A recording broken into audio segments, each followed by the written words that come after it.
While this presentation is on youth crime, I think some people question why it is that the county is doing something on youth crime. They typically think of law enforcement issues as being an issue for the city. But I want everybody to know that we are well invested in dealing with youth crime. So today, in my presentation, we're going to talk about the data, the trends. We're going to talk about current prevention programming and investments, and also discuss some of the recommendations to reduce the rate of youth crime. So we'll start first with the YASE data. So there are 507 youth involved young people in Mecklenburg County. 507. And so this data is what we learn when we study those 507 people. YASE, Youth Assessment and Screening Instrument, so you know where the data came from, and also from the North Carolina Division of Juvenile Justice and Delinquency Prevention.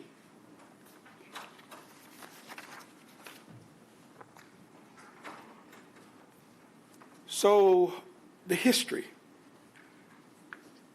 of those 507 people, 64% previously delinquent referrals, juvenile and felony referrals, 72%, previous weapon offenses, 45%, referrals for person crime, that's people who have been involved in murders, crimes that involve people personally. And so while I gave you that, I want you to also look at where we are in relation to the state. You'll notice that in almost every category, we are substantially higher than the state average. Now, what I didn't put on the board is how we compare to other large urban counties. And this was done intentionally because before you saw that, I wanted to share some information. I think sometimes we compare ourselves to these other counties without realizing the differences between Mecklenburg and some of the other counties. When we compare ourselves to Guilford County, delinquent referrals are 47%. Durham County, 41%. Wake County, 40%. And Forsyth, Winston-Salem, 41%. We're substantially higher than all of those counties. But when you look at it, Mecklenburg County is smaller than Wake County. But Charlotte is twice as large as Raleigh. Mm-hmm. Charlotte is even larger than Winston-Salem, Greensboro, and Durham. And so when you look at it from that perspective, it would make sense that Charlotte's crime is much higher than some of these other places. So let's look at the legal history. Of those students or young people that we talked about, 50% of them had prior detention admissions, half of them. Prior youth development center, custody, 4%. So let's talk about the difference between detentions and youth development. So we would compare detention centers to jails, where you're arrested for an offense, you go and you wait adjudication. Youth development centers are considered to be similar to prisons in that you are adjudicated and you spend some time being detained. I wanted to look at the top offenses by two different groups. The top offenses by non-raised the age offenders and raised the age offenders. So when we look at the non-raised the age offenders, in 2021, 106 of them committed the offense of larceny of motor vehicles. 104 of them resisting public officials. 102 simple assaults. We compare that to the raised the age offenses. Break-in and entering vehicles, 130. Possessing handguns as a minor, 119. Simple assaults, 104. Now,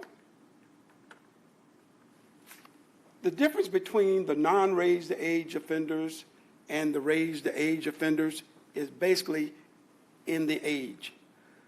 Those non-raised age offenders are those that are 15 years old and younger.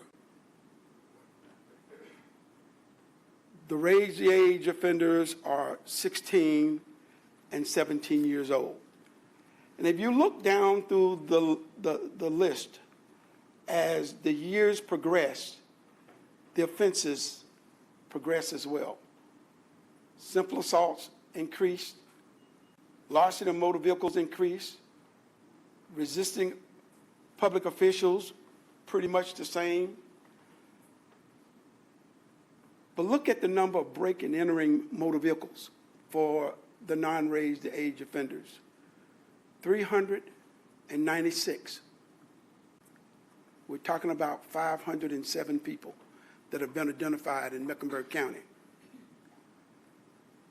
I want to direct your attention to 2022. Handguns by minors, 127. In 2023, 112.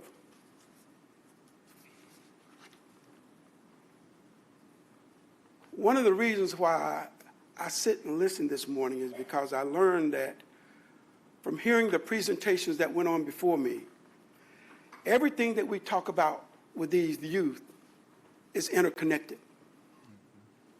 Housing is an issue. Mental health is an issue. Workforce development is an issue. And so we turn our attention to the family history. Of these young people, 9% were kicked out of the house, 41% ran away, 11% have a history of substance abuse and mental illness, and 28% live in a household where there's criminal activity or violence perpetrated in the house. And so we will look at their school involvement. In Mecklenburg County, 6% of these students dropped out, 2% were suspended. The attendance in the past 3 months, 41% attended regularly, as opposed to those who did attend or did not attend. Did attend, 41% of the students that attended. And 5 or more absences, 25%. So we looked then at the academics in Mecklenburg County. 16% had a C or lower in school. 14% were failing some classes, and 16% failed most classes. This is the same group of young people.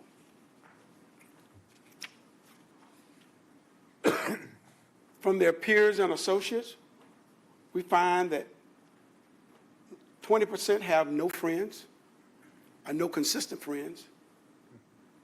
In terms of their delinquency, nearly 68% have negative or delinquent influence. A smaller percentage, maybe about 12%, are associated with the gang. And then those who have families who are members of gangs and youth who are members of the gang. I share all of this information to kind of give you some background of what we're dealing with when we start dealing with our young people. 50% of them are involved in alcohol and drug abuse. What I found interesting about this data is that 30 years ago, when I was teaching DARE, the data then suggested that most young people are introduced to drugs and alcohol at the age of 12. If you'll notice here, that hadn't changed. The question is, where do they get access? The truth of the matter is it starts at home. Mom and dad shares a beer, shares a glass of wine, or allow their young person to have access to alcohol. So it's not somebody on the street giving it to them.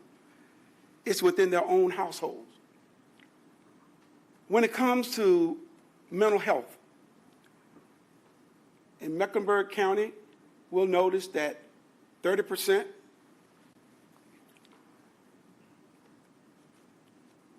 have identified mental health issues. 30% were actually diagnosed with some disorder.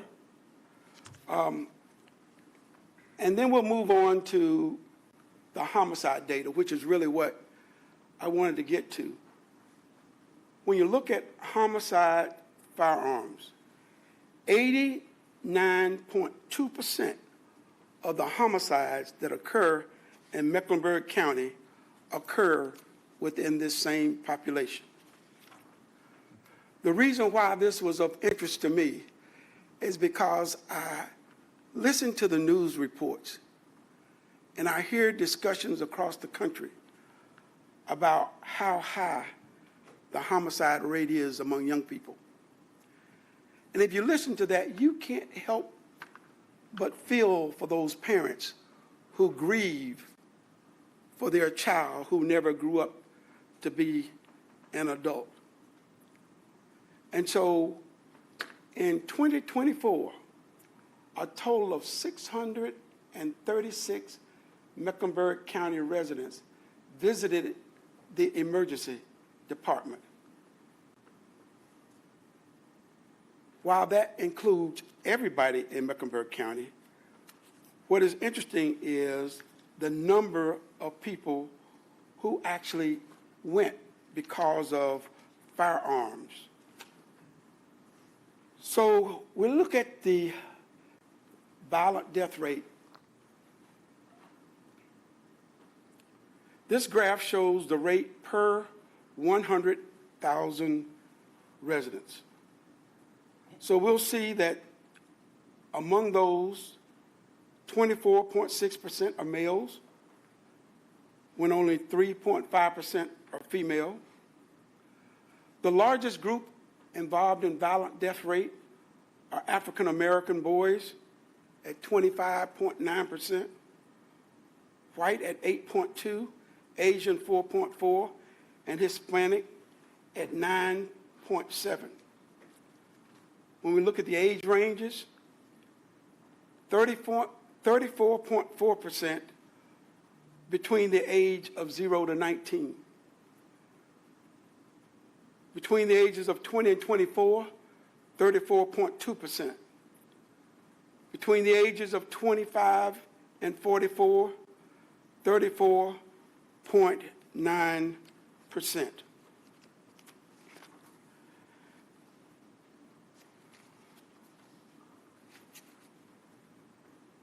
I already mentioned to you about the difference in the population when it comes to the county.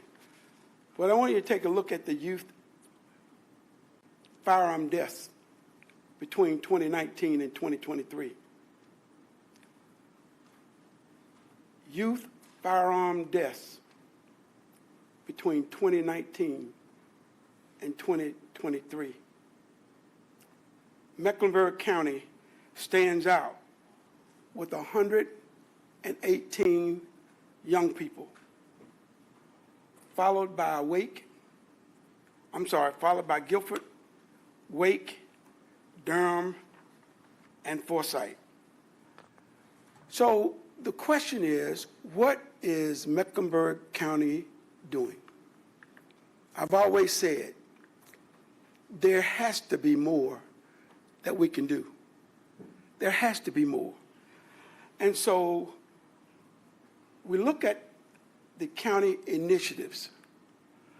I was talking to one of my fellow commissioners, and I asked them, when was the last time we got a report from Alternatives to Violence, a program that we fund? Other county initiatives, recast, Criminal Justice Service operates recovery courts. Teen Court is a peer-led program operated by Lift Up Carolinas.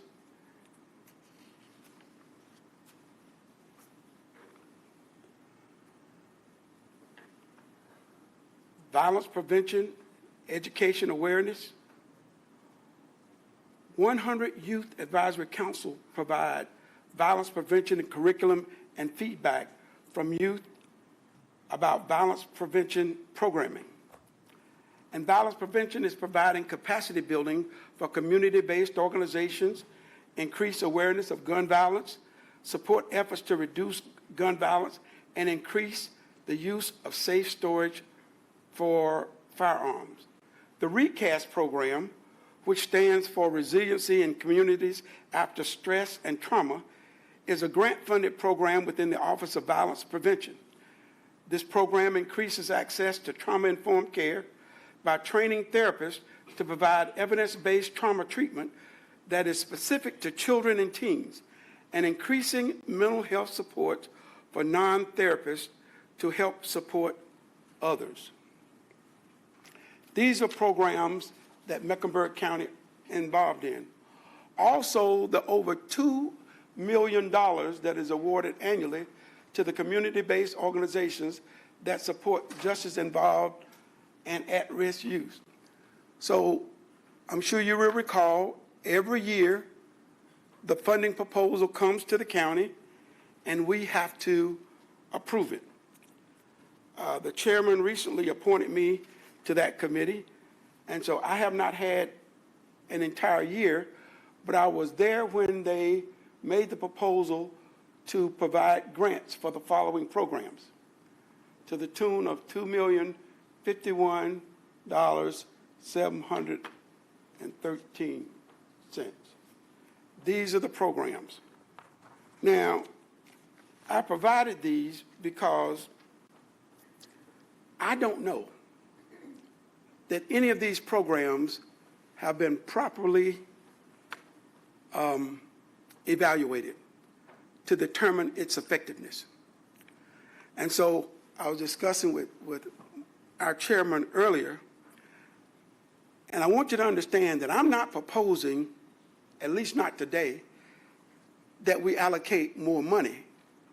I'm just asking that we look at the money that is currently being spent and ask for better results. And I am certain that there are results that could be achieved that we're not seeing. These are some other groups that are involved in helping us to reduce violence in our community. The Youth Leadership Board, the Community Engagement Task Force. And then I want to look at programs citywide. One of the city's initiatives is Alternatives to Violence. The City of Charlotte Youth Opportunities Program, Youth Safety Development and Career Program. The Community Initiatives, Hospital Violence Intervention Program, and Handle with Care in Partnership. One of the things that we know about these programs, and I think some of you probably met Dr. Jacobs before, he developed this program with Atrium where when people are shot and they come to the hospital, they provide intervention then in hopes that they would not be in the same environment and return back to the hospital having been shot more than one time. CMS has 102 base therapists in 178 of the 187 schools. Additionally, 32 middle and high schools have access to teletherapy. Additionally, there are case management services for youth who are at risk. So I'm sure you know that when murders or suicide or some tragic event happens with a person who is of school age, the school system provides counseling for those young people when they come back to school. So this is the Alternative to Violence program. The primary focus is on mediating conflict. We all heard a presentation from them about how they're supposed to be in the community, talking to young people, trying to stop violence events from occurring before they occur. And they're located on Beatty's-Ford Road, West Boulevard, and Nations Ford, Arrowwood area. Again, when is the last time we've gotten a report? Do we know their effectiveness? Can they identify any particular act of violence that they prevented from happening? I don't recall having heard that. And so I'm concerned that we're not spending our money wisely. I'm concerned that parents will continue to grieve because young people in our community will continue to be murdered. So the question is, what can we do? Is there something else? Is there something better? And so we looked at some research across the country. NACO provided some research. I looked at research from Nebraska. You should have that research as a part of your packet today. But basically what they suggested is that there needs to be opportunities for safe spaces for young people. I'm so happy that we approved the grant to the Katie Blessing Center because it's going to help us to provide mental health for some of these young people. The investment we made with Steve Smith Foundation is going to help us provide mental health for these young people. And we need to work on prevention programming, something that most of the research suggests that the county did themselves. It was not outsourced to another agency because the prevention of these kinds of crime that occur in our community is determined to be best addressed by the county itself. So what is it that I'm proposing? For a long time now, I've said that Mecklenburg County generates a lot of money from programs that occur in our facilities. And when you listen to parents in the community, they will tell you there's not enough free time at the recreation centers.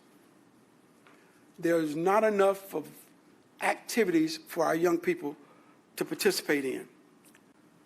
So when I looked at the research, one of the things that I found was that in different communities across our country, they've established programs where young people help develop the programs. In fact, we look at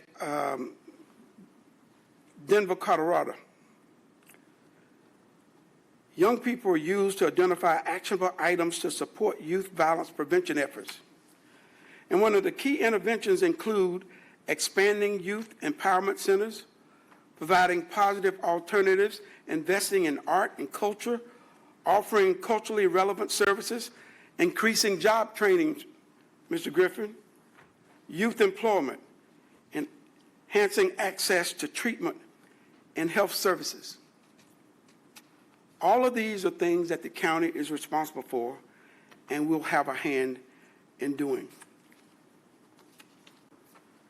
Just so that you understand, exposure to violence, just the mere exposure to violence, increases the likelihood of drug and alcohol misuse, depression, anxiety, PTSD in young people, aggressive behaviors, and engagement in illicit activities. School-aged children have lower grades, more absences, and exposed to violence. School-aged children exposed to violence tend to have lower academic performance and higher absenteeism. High school students exposed to violence have lower test scores and graduation rates. Local communities increasingly use after-school programs as an intervention approach. They provide youth with the opportunity to enhance their social and academic skills while engaging in school and community activities, thereby expanding their pro-social experiences and relationships. Evaluations have found significant positive effects on academic achievement and reduction in arrests for youth crime and violence. And so we see that as we look at the research all across the country. And so what I'm really proposing and asking is that Mecklenburg County reevaluate how we spend our tax dollars in an effort to reduce violence among our young people in our community.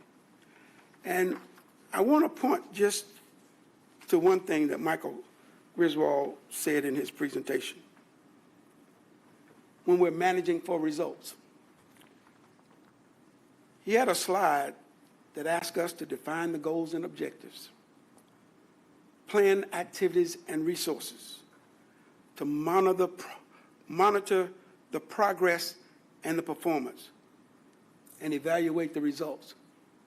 And I would suggest to you that the programs that we've implemented does not follow that process.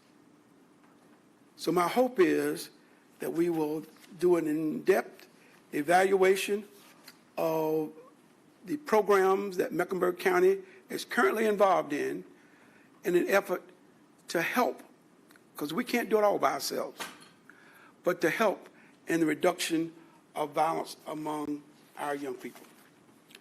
That is what I wanted to share with you today. Thank you, Commissioner. Let me see who has any feedback, or let me start with Commissioner Townsend Ingram. Thank you. Your whole presentation, former Chair Dunlap, is spot on, and something that I have been questioning myself as well, and I know the community does. You all hear it when we have these community meetings. They're questioning where we put our money, even when we have to cut nonprofits and things of that nature, where it's going, the efficacy of the programs that we have, because all they see is violence continuing, not taking into account the fact that our city is growing by leaps and bounds, and we don't have already the infrastructure to support it.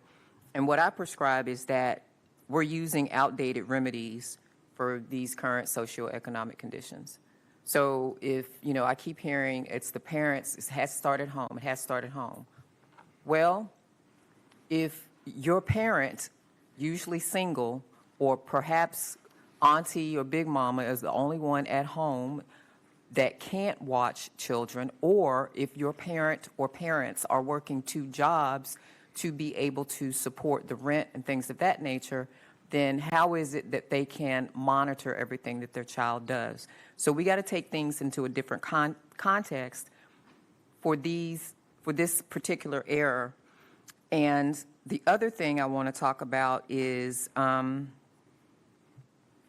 data that we use. The data, how are we getting it? Do we get it from multiple sources or one consistent source? And then do we have any young people on any kind of advisory? Because not to say that we incentivize them to be snitches, but, you know, we can learn a lot from young people that we don't know. We don't know what we don't know, and we can learn the things that we don't know from our young people. So I want to lift that up. Well, there is an advisory council that involves youth, but I agree with you. There is a lot more here than I had time to present. But one of the things that stood out the most is the percentage of young people who carry guns in our community when compared to the other communities. Yep. I mean, it's unbelievable. I think, Sonia, you help me out on this. Is it that they determine that young people would rather not be caught without having a gun than they fear that more than they fear carrying a gun? So I think, yeah, that's sort of like some of the general context that we hear is that a lot of personal safety appears to be a big issue and concern. So we do hear from young people that they worry more about what's going to happen to them if they're caught without a gun than if they're caught with a gun. I can echo that sentiment. I have a 22-year-old, and he has said that to me, and so has his friends on many occasions. Can I go, I'm going to go to Commissioner Meyer, Commissioner Leek, then Commissioner Powell. Thank you. Is this on? I don't feel like I'm very loud. Thank you very much for all of this, and I really like all the statistics you had. I think it just, I mean, numbers don't lie, and I appreciate you bringing that. I also want to say thank you for connecting, having that relationship, showing that relationship between youth, crime, and mental health, and how important it is. Your number one recommendation, increase access to confidential mental health services or resources. I really do appreciate you bringing that up and calling out the Steve Smith BHUC. I think that was one of the best investments we've made. And Katie Blessing, that's being built. So, I mean, I think there's hope there. In this county, we need more. We'll talk about that tomorrow. But I do appreciate this. Thank you very much. Commissioner Leek. Let me first say thank you for the presentation. My concern has been repeatedly, our young people didn't just start with violence and using drugs. If you worked in a high school or worked in school at all. Today's youth is freer than they've ever been. And my concern is parenting, babies having babies, and not understanding the responsibility that you have when you have a baby and have a child. The responsibility changes. And every weekend we hear and see shootings of black boys being killed, cutting off our bloodline, and it upsets me because we are spending money and no results, and we are not holding parents accountable. We must hold parents accountable for their children. In the paper, there was one boy arrested 111 times, and he was 15 years of age. So the question is, who's in charge, the children or the parents? I remember talking to a parent. Her son was working up here at McDonald's restaurant, 16 years of age. His responsibility was to pay the light bill and the water bill. He became her husband, role as it infested in that family. That's the role that they play. And when I got a call to come to the home that night, 4 boys had followed him home and asked him to come on the porch, and they killed him on the front porch of his home, right off of Beatty'sford Road. And when I got over there that night, there was no food in the house, but there were 4 dogs 4 little miniature puppies. And you have to feed dogs, am I right? And you have to take care of them. So my concern was, how can you afford dogs and you're not even having any food in your house? So we have a problem, and I've talked about it being reared by older people who have standards. Mr. Griffin and I was talking about the role of the teacher, dressing like professionals. Men don't even come to school wearing shirts and ties anymore. Women don't look like they're in charge. They look younger than the children. So we have a lot of work to do.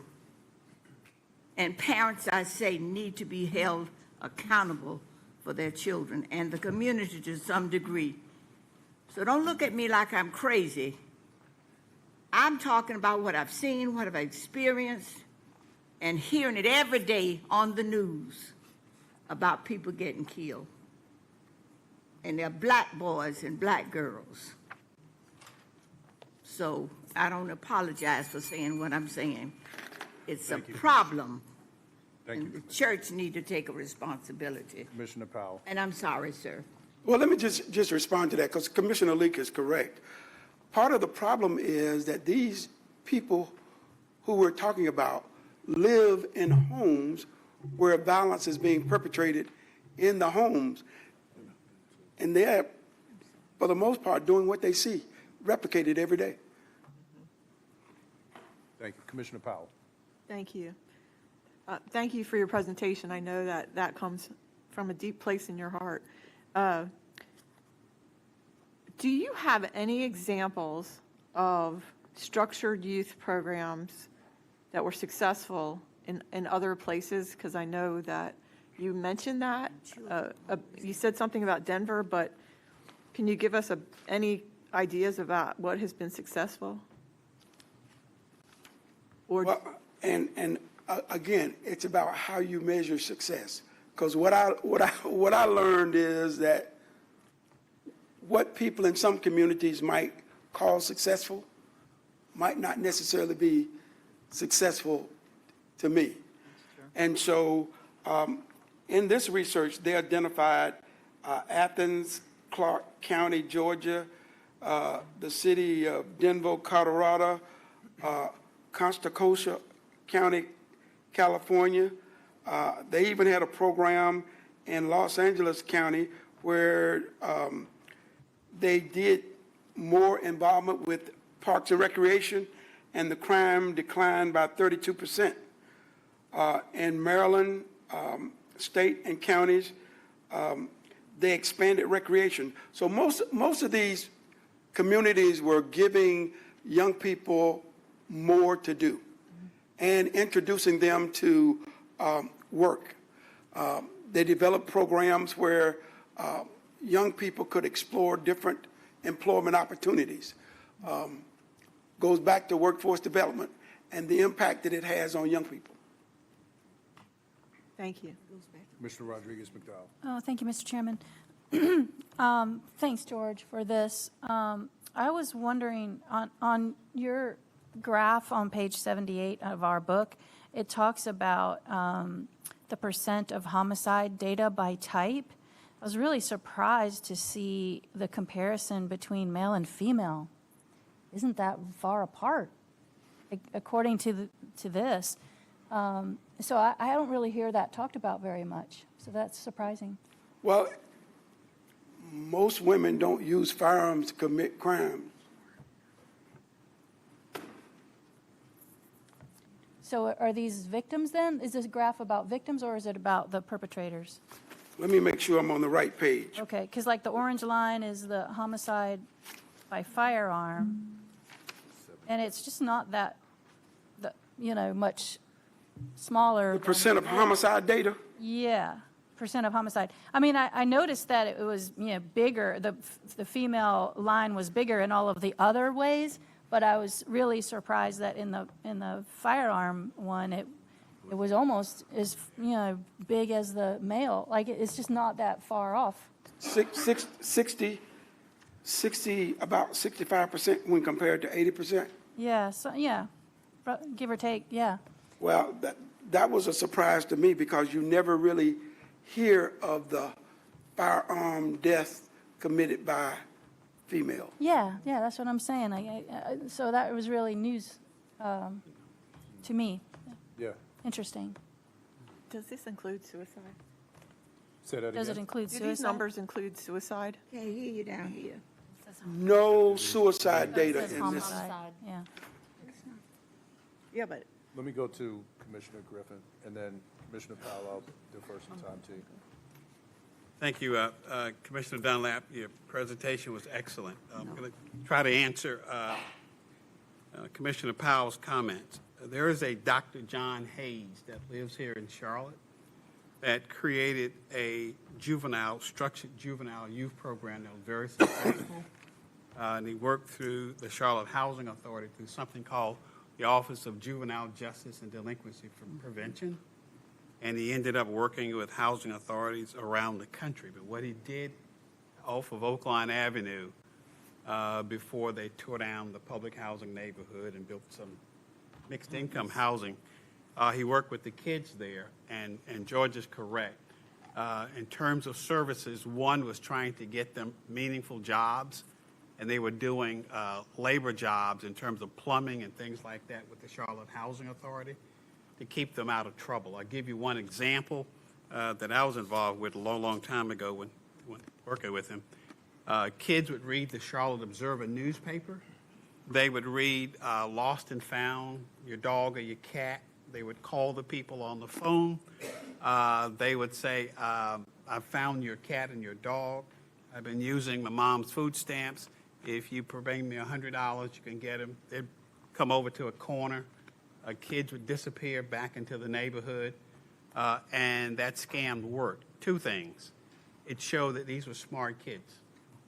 They were smart enough to try to figure out how to read the newspaper, structure an intervention of calling these folks, and they just needed some turning around with adults and programs, and they were able to do that in late 70s, early 1980s, and he started going around the country working with other housing authorities. So I'm sure that we could probably find some examples with the Office of Juvenile Justice and Delinquency Prevention of programs that work and try to get them here. But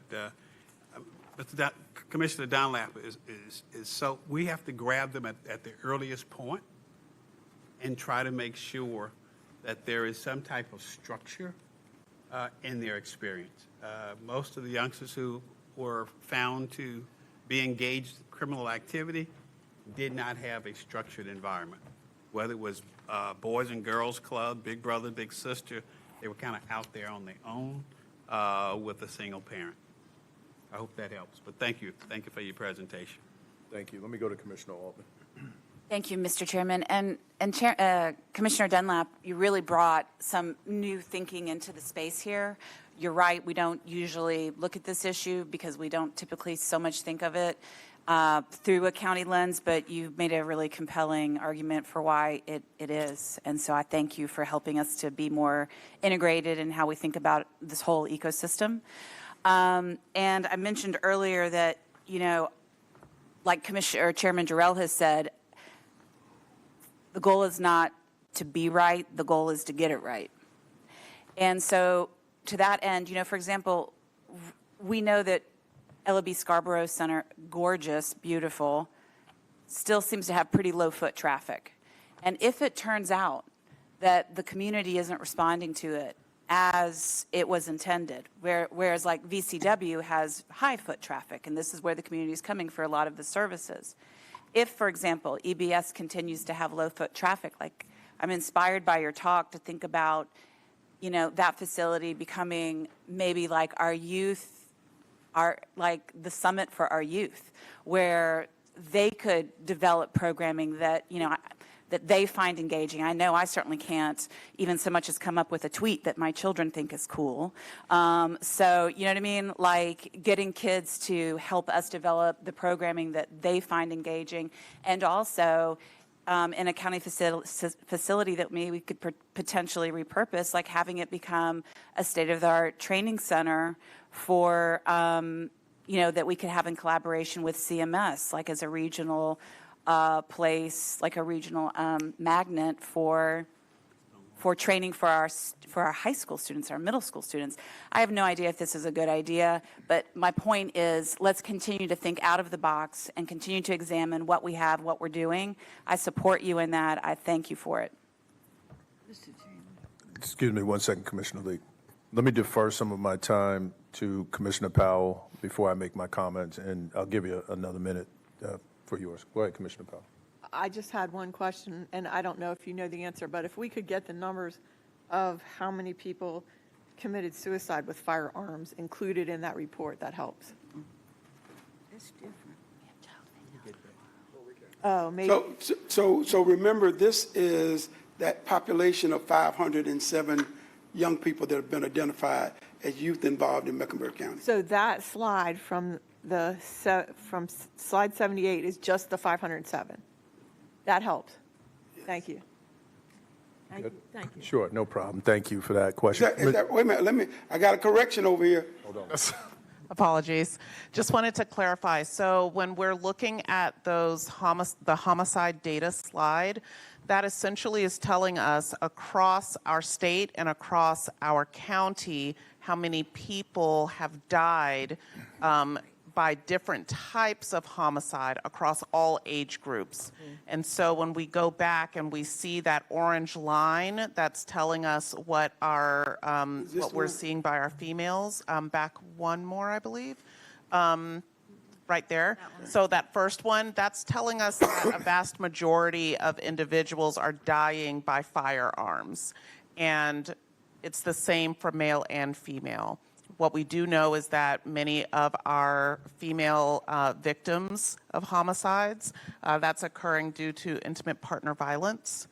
And so that is what that is telling us. The other slide is helping us to understand that although across our entire community, those who are dying by homicide, the numbers are showing us, I think if you go forward one slide,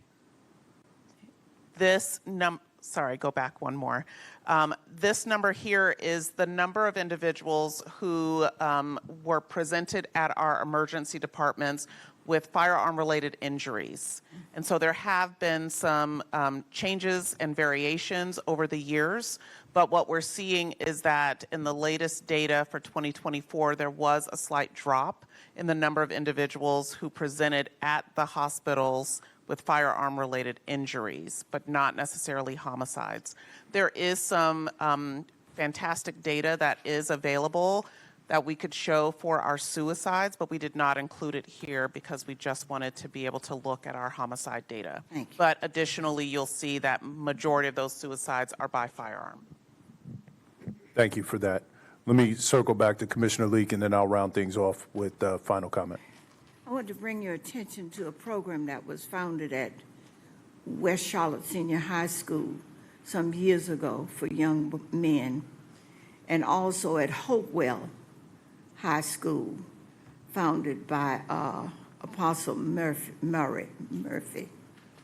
It was 25 young men. They bought shirts, ties, and carried them through a process. But they were taken care of through the organization from the church.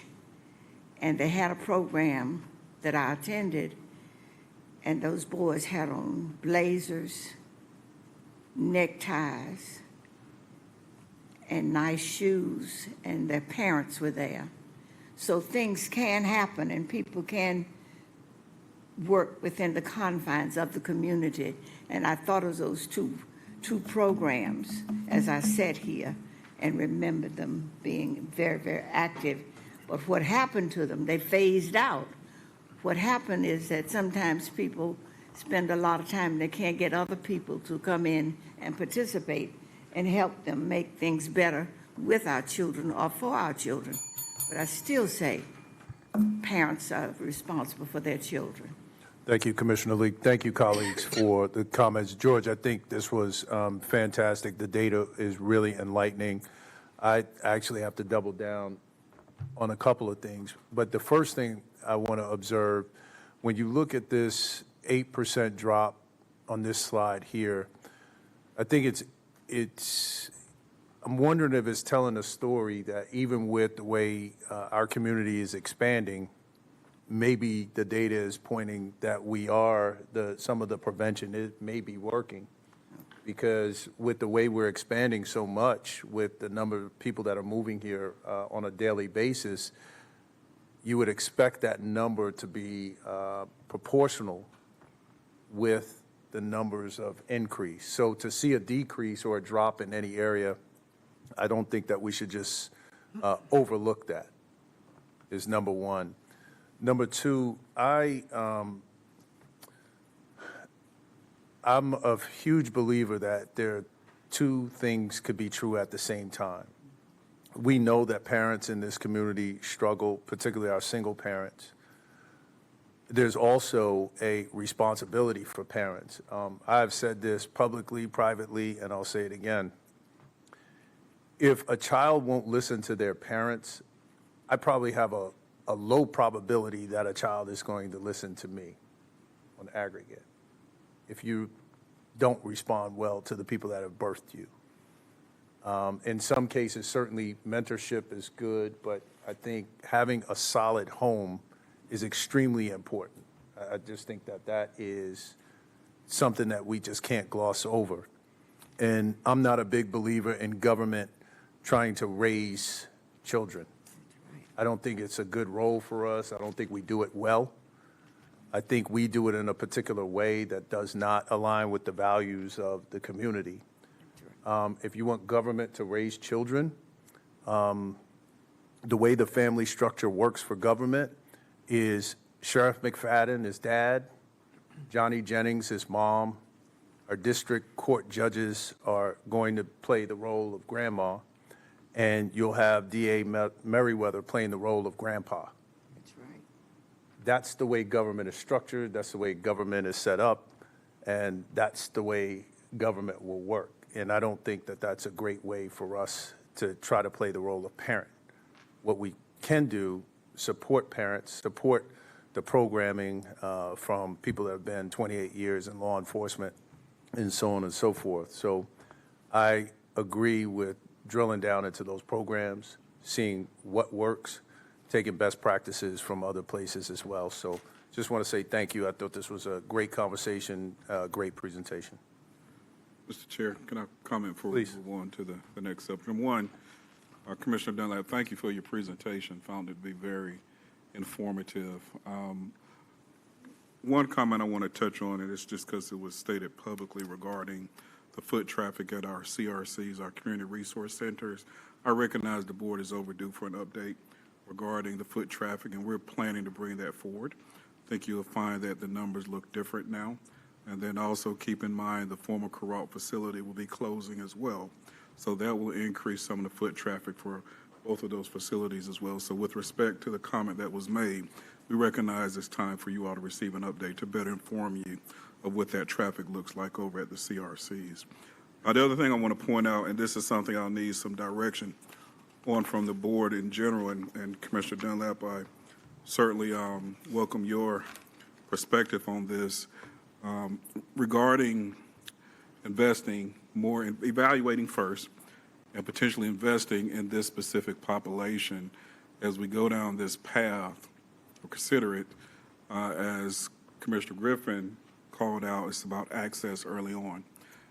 Serving some time as a juvenile court counsel with DJJ DP, we recognize that the earlier that you can get access to this population, the better. So hence why we're talking about investing in services for that facility that's located at the corner of LaSalle and Beattyford Road, for that very reason, to try to get these youth in advance of them being adjudicated delinquent. So just be mindful as we invest in our programming that although they may not be adjudicated as delinquent, the whole intent is to get access well before they cross that line. So whether it's them being adjudicated and labeled as delinquent in the system or not, what we'll be currently looking at from a program standpoint is all relative to the presentation that you made. And I do welcome if there's some specific direction you want to provide, because if we're going to expand our footprint in this space to support the kids that are adjudicated delinquent, then I need to know that. Because currently we're looking more so with respect to the existing programs, how can we invest and support these youth prior to them being labeled delinquent?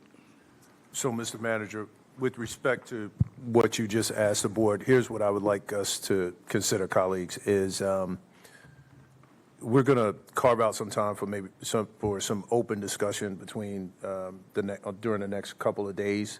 Can we take that as an action item and maybe incorporate that in there, and then we'll move to the next presentation to keep us on track?